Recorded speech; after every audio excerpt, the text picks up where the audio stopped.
This is vlog number 8. It is November 6th, 2015, Friday night. And I've just been kind of thinking about these vlogs. It's been a great opportunity for me so far. I'm kind of new to the vlogging scene.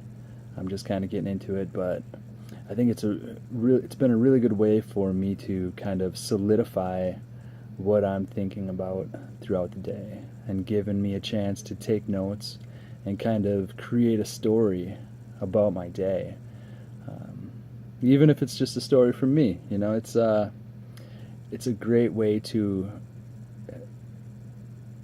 think about my day, kind of as a story, and as a writer, I think that's it. It's been really helpful.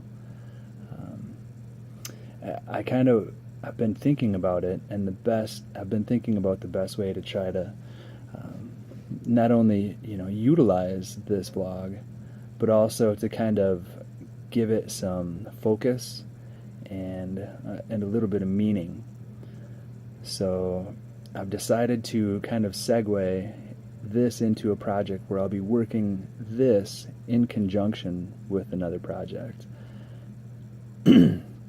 So what I want to do, and if you've been following this vlog at all, you'll know that I'm a writer, and every morning I get up and write. And I'm working on a story right now.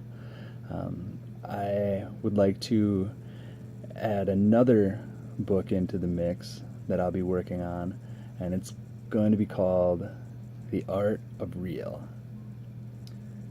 And basically what the premise is, so it's going to be my first, let's say air quotes here, nonfiction book. And what the kind of premise is I'll be every day kind of focusing on one idea.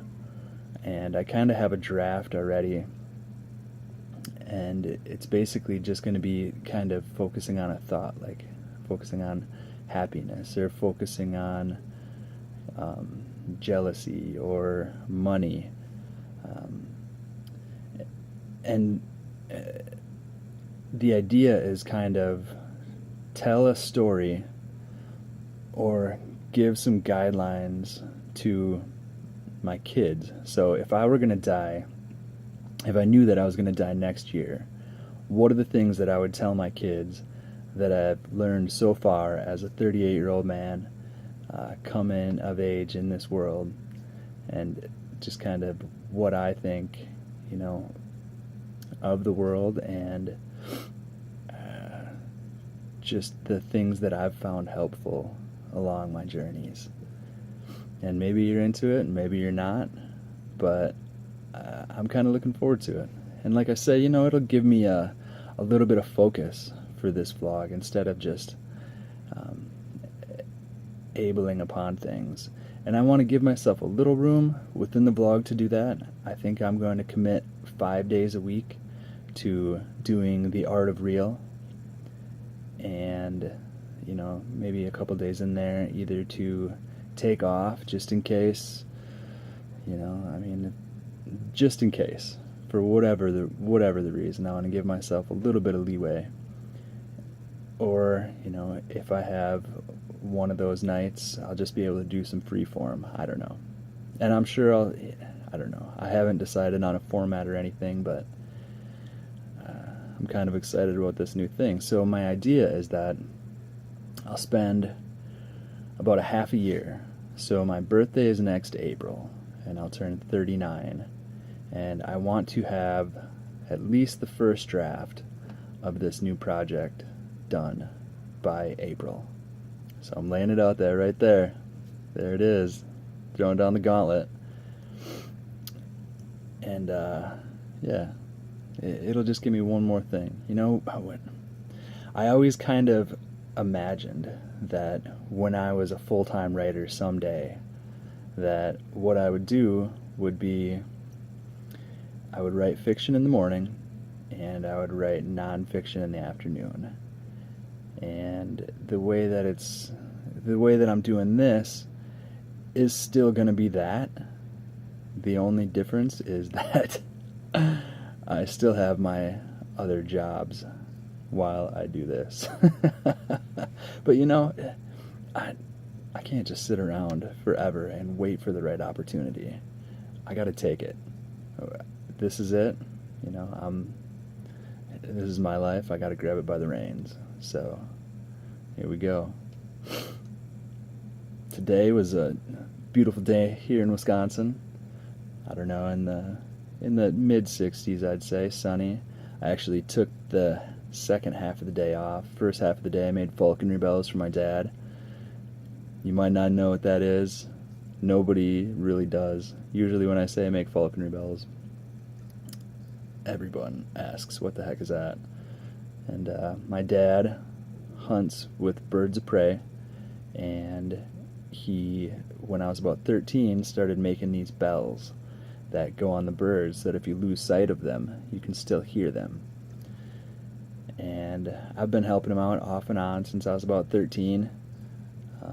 I'm fortunate that my main gig, I get to do, 3 to 4 days a week, depending on my workload, and then 1 or 2 days a week I get to go and help my dad. It's actually pretty awesome, and my hours are flexible. Like today, like I said, I took the afternoon off. It's my little boy's birthday tomorrow, so my wife and I went out and went shopping, and we've been going back and forth about this gift for quite a while. It's kind of his birthday / Christmas gift. The hard part about it was that it cost about 4 times as much as any year my parents would spend on me for Christmas. So I've kind of got mixed feelings about that. I mean, I'm in some ways, feeling very fortunate that we're able to do that. For some of me is like, are we spoiling him? But it's like I said. I mean, it's gonna segue a little bit into his Christmas gift, and he's just a little guy. He's 6. So if we just get him a bunch of little teeny stuff for Christmas, that even some of them will be able to go with this gift, I don't think he'll really care either way. This is the main gift that we get for him. But yeah, it's weird. I suppose there's inflation, but I don't know. You always want to do for your kids more than what you had, but is that too much? Are they gonna get spoiled? I don't know. It's still something I'm working on, trying to learn, trying to deal with here. But yeah, it's been a great day. I know I usually say that, but man, I believe it. It's true. You got one chance. This is where we are. Alright, here's my quote of today. If you don't tell the truth about yourself, you cannot tell it about other people. Be great, Virginia Woolf. I think that's one of the best advice that I've ever heard for a fiction writer. Alright, take care. Love ya.